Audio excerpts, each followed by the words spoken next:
Mesdames et messieurs, frères et sœurs, chers amis, que Dieu vous bénisse abondamment, que Dieu vous bénisse là où vous êtes.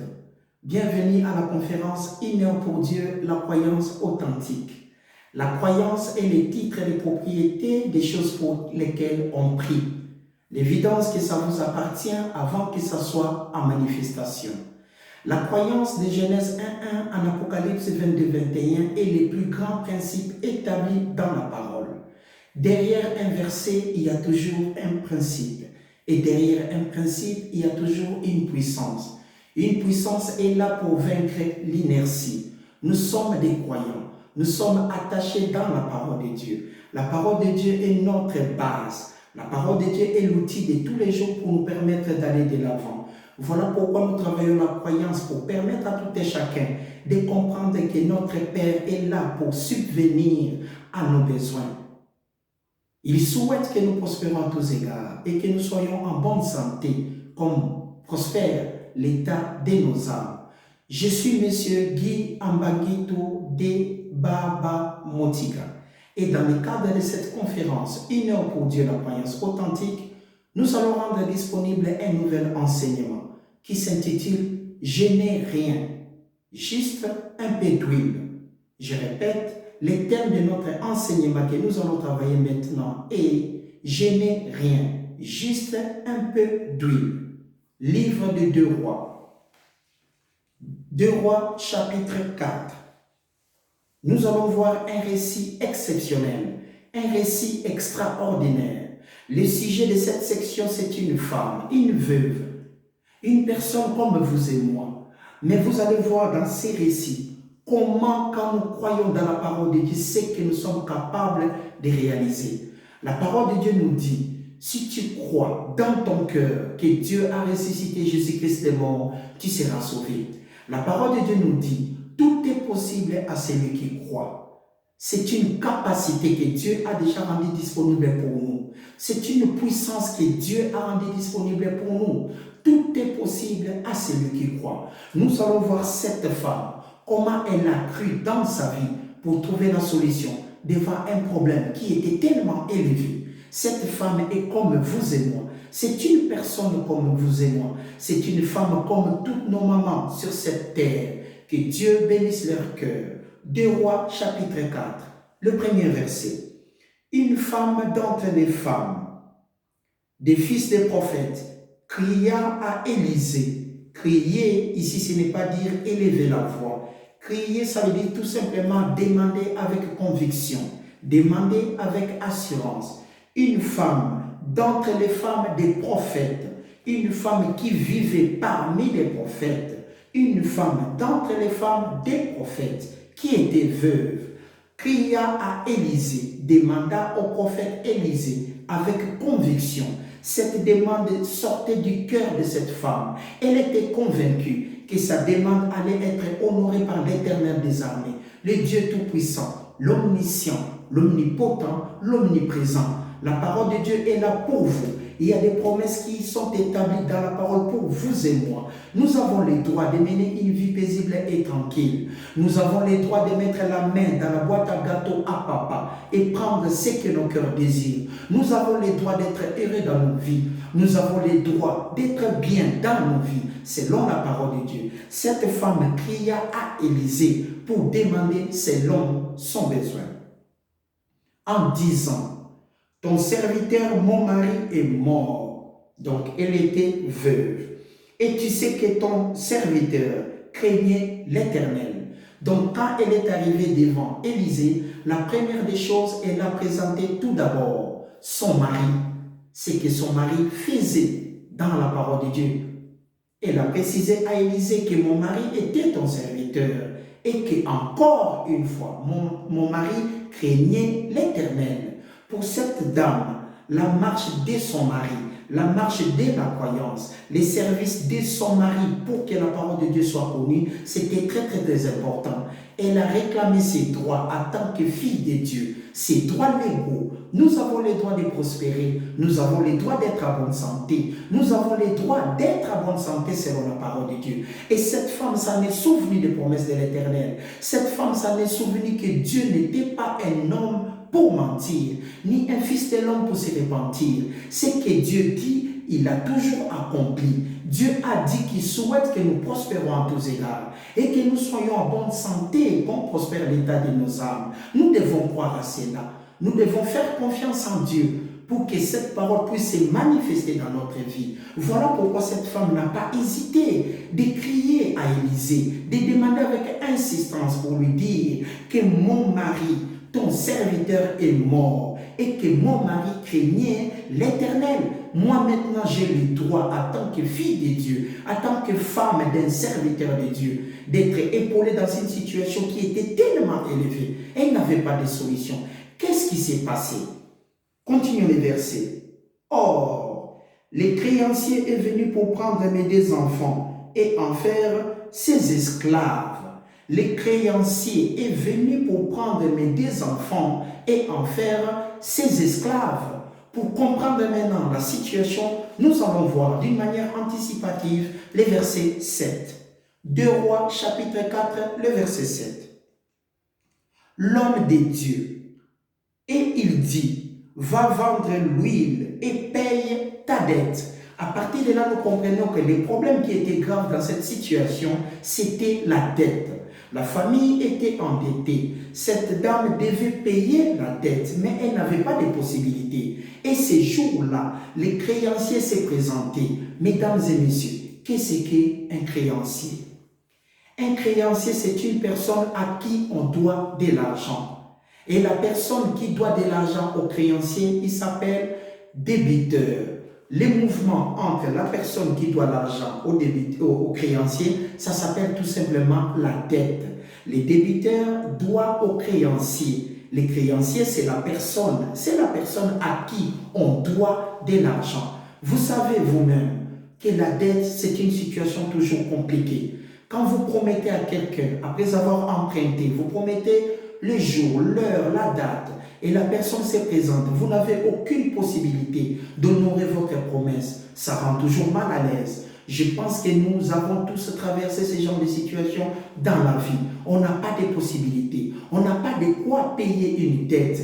Mais à l'époque, ce n'était pas le cas. Pour le moment, vous pouvez expliquer et la personne peut s'en aller. Mais à l'époque, ce n'était pas le cas. Les créanciers, ils disposaient de quelques droits. Les créanciers disposaient de quelques droits pour récupérer son argent. Et parmi ces droits qui a été établi selon la loi, il désirait comment, dans ces cas-ci, il voulait prendre les deux enfants de la veuve. Pourquoi? Pour les prendre tout justement en esclaves, donc leur rendre comme étant ses esclaves à lui et pour compenser la dette. C'était une situation très, très compliquée, très, très grave. Cette femme qui avait perdu son mari, elle était veuve, elle est restée avec ses deux enfants. Maintenant, il fallait payer la dette. Elle allait trouver l'argent où? Elle allait trouver l'argent où? Mais devant une situation, comme la parole de Dieu nous dit, nous devons toujours tourner nos regards à l'Éternel. Maudit soit l'homme qui se confie dans l'homme, car là, tu sortiras le main sur la tête. Maudit soit l'homme qui se confie dans l'homme, car là, tu sortiras le main sur la tête. C'est lui qui se confie à l'Éternel trouvera la voie de sortie. Parce que Dieu est amour. Notre papa est miséricordieux. Notre papa est le Tout-Puissant. Il est le créateur des cieux, de la terre, de la mer et de tout ce qui s'y trouve. Il est le propriétaire de la parole, de Genèse 1:1 à l'Apocalypse 22:21. Le sujet de la parole est Jésus-Christ. Notre papa est amour. Il nous a aimés les premiers. Il a envoyé son Fils unique, afin que quiconque croit en lui ne périsse point, mais qu'il ait la vie éternelle. Cette femme s'adressa à Dieu. Cette femme avait compris la puissance de la parole de Dieu. Elle s'adressa directement à Élisée pour présenter sa situation. Les créanciers étaient devant sa porte. Les créanciers étaient devant sa porte, à 1 minute de tout perdre. À 1 minute de perdre ses enfants, à 1 minute de vivre une situation malheureuse de sa vie. Elle avait déjà perdu son mari. Et voilà encore maintenant, elle devait perdre quoi encore? Ses deux enfants. Mais elle a dit, Elle s'est souvenue que son mari a tellement travaillé pour l'essor et l'expansion de la parole. Elle s'est dit, je vais me rendre chez les sacrificateurs. Je vais me rendre chez les serviteurs de Dieu afin qu'ils me guident dans cette situation, afin qu'ils m'aident. Nous voyons cette femme cria à Élisée. Elle demanda avec conviction à Élisée. Elle exposa son problème à qui? À Élisée. Maudit soit l'homme qui se confie à l'homme.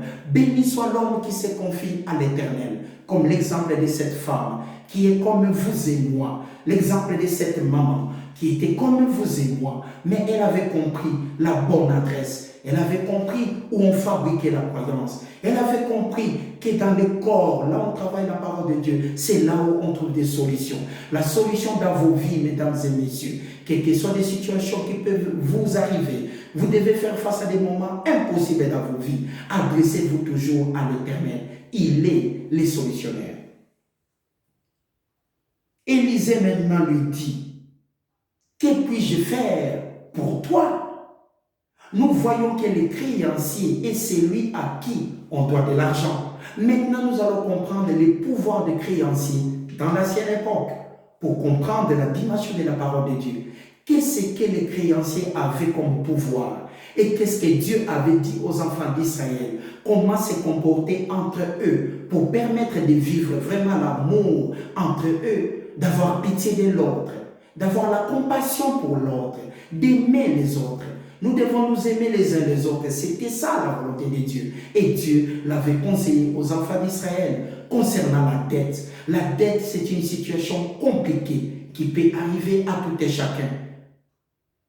Les problèmes peuvent nous arriver, nous ne savons pas. La dette aussi peut arriver dans la vie de tout et chacun. Mais adressez-vous toujours à l'Éternel. Adressez-vous à l'Éternel. Nous allons voir les droits des créanciers. En Exode chapitre 22, le livre d'Exode chapitre 22, nous allons lire le verset 25 au verset 27. Le verset 25 au verset 27. Exode chapitre 22, du verset 25 au verset 27. Si tu prêtes de l'argent en tant que créancier, si tu prêtes de l'argent à mon peuple, au peuple de Dieu, aux croyants, aux pauvres qui est avec toi, tu ne seras point à son égard comme un créancier. Donc, si ton frère n'arrive pas à payer, tu ne vas pas te comporter comme un créancier, utiliser des droits pour détruire la vie de l'autre. Dieu est en train de conseiller aux enfants d'Israël. Si tu prêtes de l'argent à mon peuple, aux pauvres qui est avec toi, nous voyons, selon la parole de Dieu, au pauvre qui est avec toi, tu ne seras point à son égard comme un créancier. Tu n'exigeras point de lui d'intérêt. Parce que nous savons dans cette situation, la somme avant que cette femme, que la famille devait au créancier, ce n'était pas la même chose que cette dame devait rembourser pendant ce moment-là. Il y avait des intérêts très très élevés. C'était une situation très très compliquée. Mais nous avons dit, le plus grand principe dans la parole de Dieu est la croyance. La croyance est une démonstration que nous avons confiance à Dieu. La croyance est le titre de propriété des choses pour lesquelles on prie. L'évidence qu'elles sont vôtres avant que ça soit en manifestation. La croyance est l'unique adresse que nous devons nous adresser à l'Éternel pour recevoir quoi que ce soit. Ça ne voit pas personne, à l'exception des personnes, parce que Dieu est amour. Il a envoyé son Fils unique pour nous. Il y a des promesses établies dans la parole de Dieu pour vous et moi, mesdames et messieurs. Marchez avec amour, marchez avec conviction. Voici les conseils de l'Éternel pour les enfants d'Israël. Si tu prends en gage les vêtements de ton prochain, parce qu'il n'arrivait pas à payer la dette, c'est les vêtements dont il s'enveloppe les corps. Dans quoi coucherait-il? S'il crie en moi, je l'attendrai, car je suis miséricordieux. Concernant toujours la dette, quand les créanciers venaient, il y avait des gages à donner. Parce qu'à l'époque, tu devais avoir de l'huile, tu devais avoir des blés, tu devais fabriquer des pains. Tout le monde en avait des réserves dans les maisons. Maintenant, c'est lui qui n'avait pas d'argent, qui devait se présenter chez les créanciers, mener toujours une vie difficile. Parce que pour rembourser, c'était avec intérêt. Nous voyons cela dans la parole de Dieu en Exode, que Dieu conseillait aux enfants d'Israël. Si tu prêtes à mon peuple, les pauvres, tu prêtes à l'église, devant les croyants dans les corps de Christ, n'exige pas d'intérêt, parce que chaque intérêt amène des difficultés dans la vie de d'autres familles. Aimons-nous les uns les autres. Nous pouvons assister nos frères et sœurs qui ont des problèmes. Comme dans cette situation, cette femme s'adressa à l'Éternel. Regardons encore une fois les créanciers. Deutéronome chapitre 23. Le livre de Deutéronome chapitre 23 pour comprendre comment Dieu travaille avec nous. Deutéronome chapitre 23, selon la parole de Dieu. Le livre de Deutéronome chapitre 23, nous allons voir le verset 19 ainsi que le verset 20. Tu n'exigeras de ton frère aucun intérêt, ni pour l'argent, ni pour vivre, ni pour rien de ce qui se prête à intérêt. Tu pourras tirer un intérêt pour de l'étranger, afin que l'Éternel, ton Dieu, te bénisse dans tout ce que tu entreprendras. Ici, la parole de Dieu nous dit, tu n'exigeras pas d'intérêt à ton frère, vis-à-vis de ton frère. Nous aimons Dieu, mais qui de nous a déjà vu l'Éternel des armées? Personne. Qui de nous a déjà vu l'Éternel des Tout-Puissants? Personne. Mais ton frère que tu vois, ta sœur que tu vois, comment tu peux te laisser incroyant, une sœur que toi-même tu dis, que Dieu te bénisse. Comment tu peux laisser une famille mourir de faim aussi longtemps que tu as la possibilité? Nous devons nous aimer les uns les autres. La parole de Dieu s'adresse à nous en tant que son peuple. Nous devons nous aimer les uns les autres. Le thème de notre enseignement, je n'ai rien, juste un peu d'huile. La femme veuve. Nous continuons. Proverbes chapitre 22. Les livres des Proverbes chapitre 22. Selon la parole de Dieu pour voir la puissance. Proverbes chapitre 22, le verset 7. Toujours les créanciers, les riches, les créanciers dominent sur les pauvres. Et celui qui emprunte, les débiteurs, et l'esclave de celui qui prête, les créanciers. Donc celui qui avait une dette ne pouvait pas rester tranquille parce qu'il y avait l'intérêt qui fonctionnait par-dessus tout. C'était une situation compliquée. Et à partir de cela, nous comprenons maintenant, cette femme avait affaire à une situation très très compliquée. 2 Rois, chapitre 4. Nous revenons. 2 Rois, chapitre 4. Or, le créancier est venu pour prendre mes 2 enfants pour en faire ses esclaves. Élisée maintenant lui dit, que puis-je faire pour toi? Élisée a vu la conviction qui régnait dans le cœur de cette dame, le cœur de service, le cœur d'amour, le cœur de prospérité, le cœur pitié pour les autres, le cœur de service que cette femme avait, comme son mari bien sûr, parce que cette femme montrait l'image de son mari. Cette femme ne parlait pas d'elle, elle a parlé tout simplement de son mari. Ton serviteur, mon mari, craignait l'Éternel. Élisée maintenant lui posa la question, que puis-je faire pour toi? Qu'as-tu à la maison? Il a demandé à cette femme, qu'as-tu à la maison?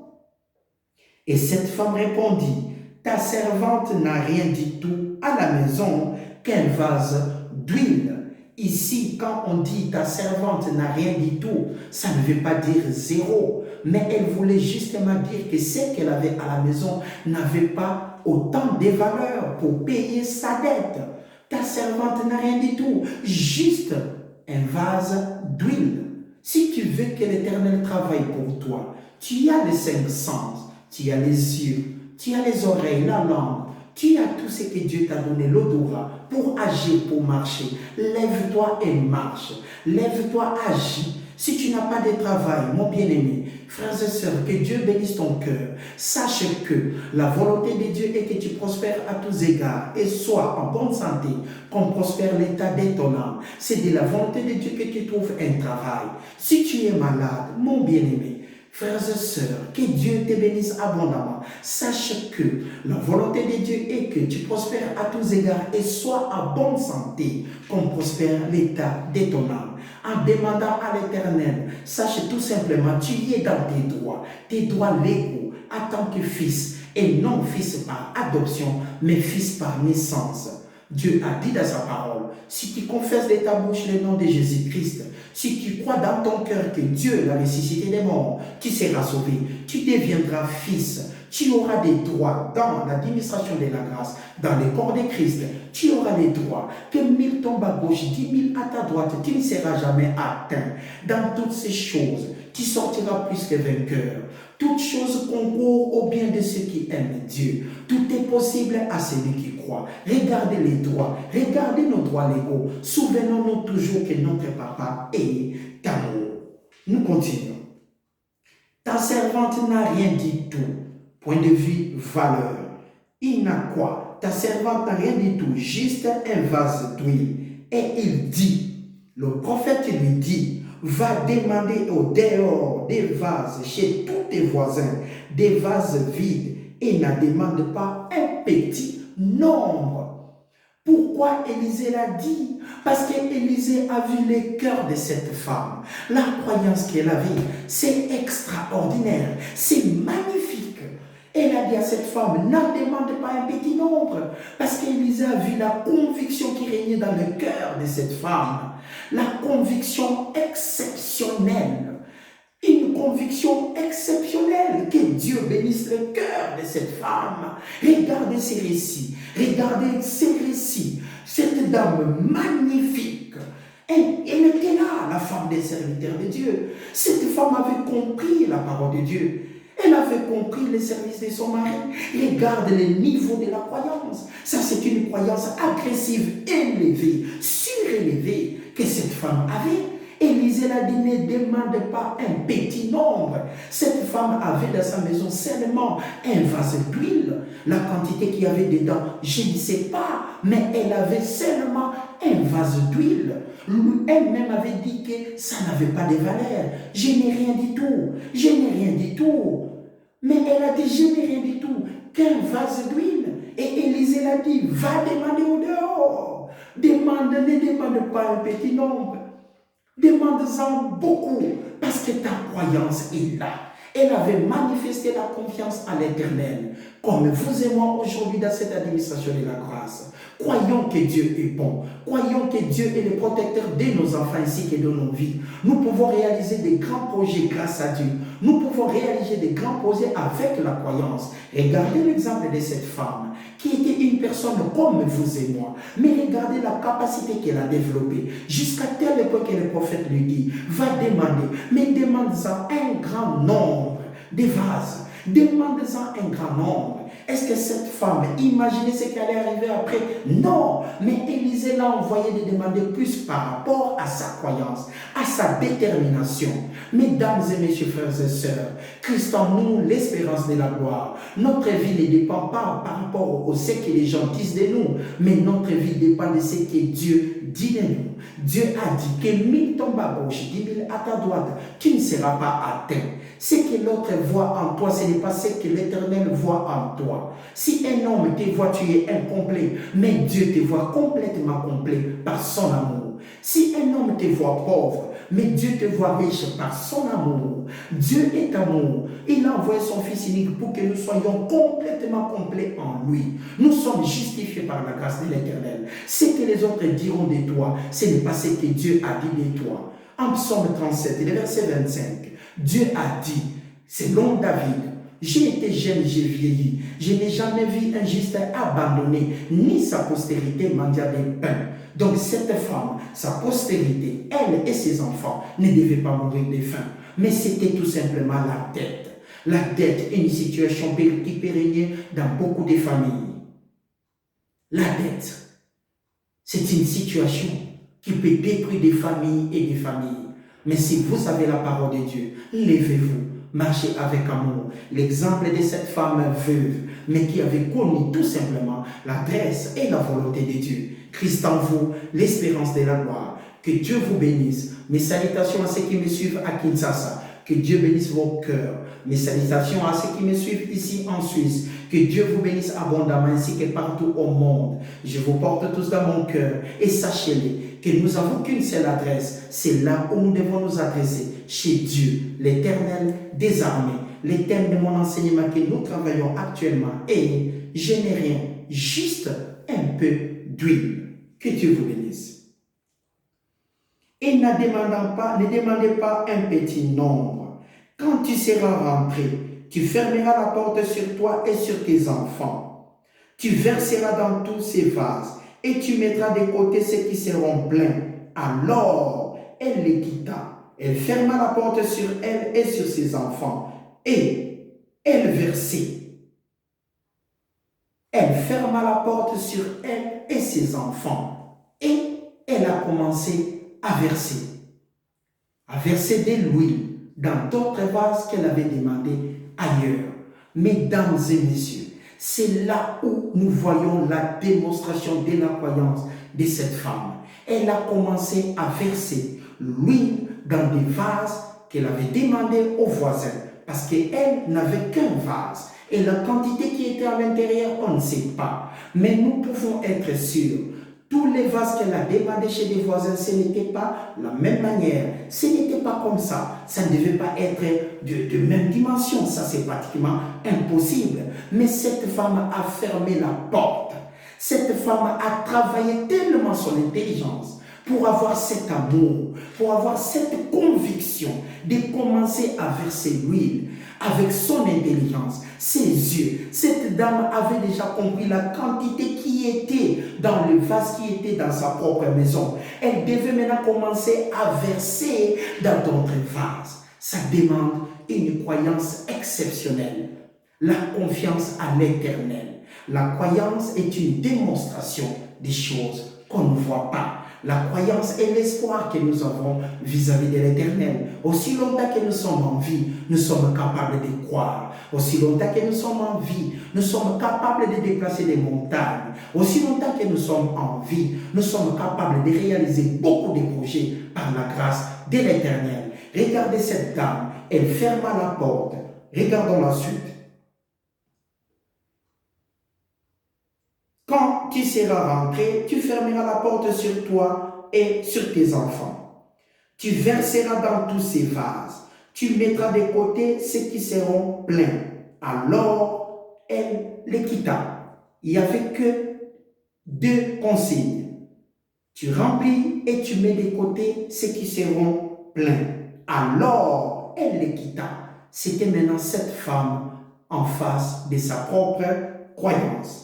Elle ferma la porte sur elle et sur ses enfants. Il lui présentait la vase et elle versait. Mesdames et messieurs, frères et sœurs, excusez-moi, que Dieu vous bénisse. Nous allons regarder un peu, j'ai pris ça, ces récipients avec 1 litre d'huile. Il n'y a que 1 litre pour comprendre un peu. J'ai les yeux, je regarde ce qui va se passer avec mes yeux. Ça, c'est une bouteille d'huile d'1 litre. Si je commence à verser cette bouteille d'huile dans ces récipients, je sais qu'il y a 1 litre. Mais ici, normalement, c'est pour 2 litres. En versant, je regarde moi-même et le poids que ma main tient. Je comprends que l'huile est en train de se vider pour passer dans l'autre récipient. Les mouvements que cette dame devait accomplir, c'était comme ça. Elle devait verser l'huile qui était dans le vase qui était dans sa maison pour mettre dans l'huile qu'elle avait pris chez ses voisins. La croyance était conjuguée en continu. Cette femme devait avoir la parole de Dieu en lui abondamment. C'est incroyable et extraordinaire. Je suis en train de verser, mais je sais que bientôt ça va être à la fin. Mais cette femme n'avait pas eu peur qu'elle arrivait à la fin. Elle continuait à verser. Elle a versé pour le premier, deuxième et troisième vase. Elle versait parce qu'elle savait que Dieu était amour. Elle versait parce qu'elle savait que Dieu était omniscient, omnipotent, omniprésent. Elle versait parce qu'elle savait que Dieu était puissant. Elle versait parce qu'elle savait que Dieu était le solutionnaire. Elle versait parce qu'elle savait que Dieu est amour. Le juste vivra par la foi. Mon juste vivra par la croyance. Elle versait par la conviction que Dieu est bon et que Dieu est amour. Extraordinaire cette dame. Que Dieu bénisse son cœur. La parole de Dieu mérite d'être magnifiée. Cette parole que Dieu a mis au-dessus de sa renommée. Regardez, je suis arrivé à la fin. Il n'y a plus de poids. Mais cette femme n'avait pas regardé tout ça, mais elle versait l'huile jusqu'à la fin, jusqu'à remplir tous les vases qui étaient à côté et demanda à son fils de lui donner encore des vases. C'est une croyance exceptionnelle.